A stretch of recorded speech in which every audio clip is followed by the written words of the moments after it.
I want my husband to fall in love with my sister. I 30F met my husband 34M when we were kids. We used to live on the same street and our families were very close. From the ages of 4 to 11, my sister, his sister, him, and I were inseparable. Even after his family moved a few blocks away, we remained close. As we entered our teenage years, he would babysit his sister and me while my sister, who is his age, continued to hang out with him. Everyone assumed that my sister and he would end up together, but they never did. My sister confessed to having a crush on him when they were 12, but it never went beyond that. Years later, he and I reconnected after he moved away. By then, I was 20 and he was 24, having just finished his studies abroad. We fell in love, got married, and welcomed our son in January 2020 and our daughter in August 2022. Shortly after our daughter's birth, I was diagnosed with terminal cancer, and I have only a few months left. I prefer not to go into details.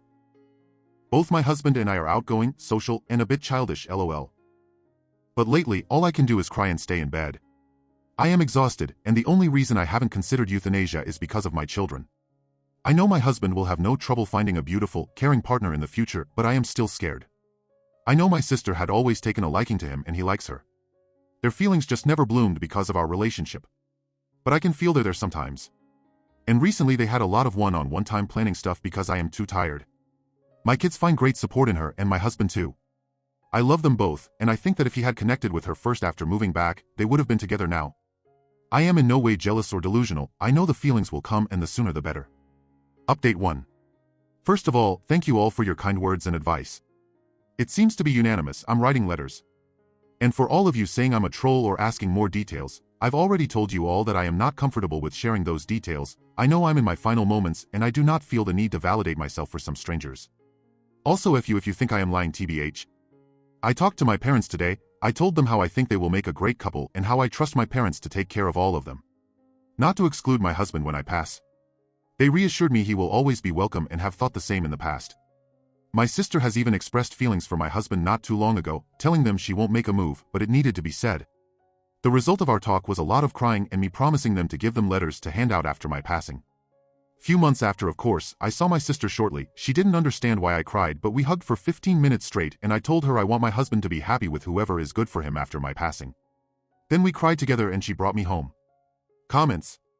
I'm sorry, people get all kinds of mixed up, worrying about what they should do. You might want to make sure they know how you feel so they don't have to second-guess themselves. Maybe tell them towards the end, but also in writing just in case. I worked with a man in the 80s whose brother had died, leaving behind a wife and young children. This man married his late brother's wife. At the time I thought this was really out there, but I understand now. OP responded. I want them to be able to love and be loved and my kids in a happy home. If it doesn't happen, it doesn't. But I have a strong feeling that it's meant to be. I jokingly told my husband about it and he went quiet but smiled. I'm soon going to talk to my parents and sister after. Comment 2. Maybe set up some kind of date or get together to spark a time they remember together. If that doesn't spark something, then let it go. But it's very sweet you want to take care of your husband and make sure he's set before you pass. I also totally get the euthanasia thing. If I were in your shoes, I'd have the same mindset. OP responded. I like the idea of a date a lot. It gives them maybe some alone time but fun, no worries, and a nice dinner. I might just surprise them because they've done a lot for me and deserve some free time too, especially hubby. Comment 3. I am selfish. I have never loved anyone so much to be able to do this. I've always thought when I die I just want to die old with my partner so they'll never find another. If I die young it'll be the last thing I think about. You're awesome for being able to do that. OP responded. Don't call yourself selfish. I used to say if I die first and you find a new love, I will haunt the shit out of you both and stuff like that. I guess it comes with the overwhelming truth you can't withhold you so from a new love. And if you're going to die, you soon realize you love your person SM that it would kill you, oops, to see them unhappy and lonely. Comment 4. Yes. But when I think about dying and then my partner one day, no matter how soon, happening upon another woman's naked body, another woman's inner thoughts, personality, way of life, the pain feels unbearable. It feels like I would never be able to accept that. OP responded. I promise you this is so normal. And I know my situation isn't. I've talked with my and the hospital's therapist and both were kind of surprised, as is 80% of the commenters. Don't feel selfish for it, I used to want him all for myself too. And it would be normal that if you get into my situation you wouldn't want your partners to just move on. I guess I'm just in a state in which I found not just peace but also a bit of rest in my state. Comment 5. My uncle got terminal cancer, and his wish was that her wife would consider his younger brother after he passed away. His reasoning was that his brother already had a good relationship with the kids, and he wanted them to have a father figure that he trusted. He communicated his wish to both of them, and 1 year after he passed away, they got married and have been married for almost 30 years now. OP responded. This and the fact I've felt the tension and love between them. It's more than a brother-sister love but less than a romantic partner. A perfect love story would have been if I wouldn't be here. I can feel their emotions piercing through me sometimes. It kills me to think about them not being able to be together if the time is right. I feel like an outsider sometimes. Trying to see what others see, and I see a right person wrong timing here. Update. So, these past weeks were exhausting and exciting at the same time. Starting off with some bad news today. My health has hit a low, which hurts and is scary, but I knew it was coming. I don't know how long I have left, but it won't be too long. Like I said, I'm at peace with that knowledge and I don't want you guys to overwhelm me with concern. I love your sympathy and support, but on the concern part I'm heavy. I know I will die and it will be fine. Life goes on, at least for you guys, lol. As for my parents, when I spoke with them they confirmed my exact thoughts. My sister and husband's love just hadn't had the chance to bloom yet. They found your idea of the letters incredibly beautiful but told me to also talk to my husband's parents. So I did. I made the long drive and told my husband I was paying my niece a visit.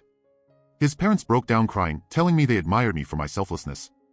We talked a lot about how it used to be when we were younger, came to the conclusion they will always support husband's choices and would love to get to know my sister better again. They kind of lost contact a few years ago when husband's parents moved away. I sat my sister down too, telling her I'd like her to help my husband grieve, her and my parents of course, and help him move on after, no matter with who. She hugged me, told me of course, and we discussed some things about the kids. I joked about them getting together to play mom and dad. She smiled. I think she's seeing right through me like she always has. And last but not least, my husband. I haven't told him anything. I did cook them both dinner, to my best abilities, just one course in store-bought Desert El Mayo, and made them enjoy it on their own while I was busy with the kids. It wasn't awkward, it was best friendish but sweet. I wrote the letters. My parents and husband's sibling know where they are and will hold on to them.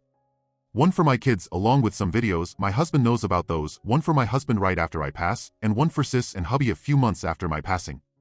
I hope this is an update y'all like, trying to end it on a positive note. Thanks for all the love and support. Top comment. I hope your last days are filled with love and happiness. Just hug your kids close. Tell them you love them. Tell all the people you love them and how they've made your life better, more joyful. These are things they will cling to. Be at peace. Flaring as inconclusive as we probably won't know if the husband and sister get together, and sadly we might not get any more posts.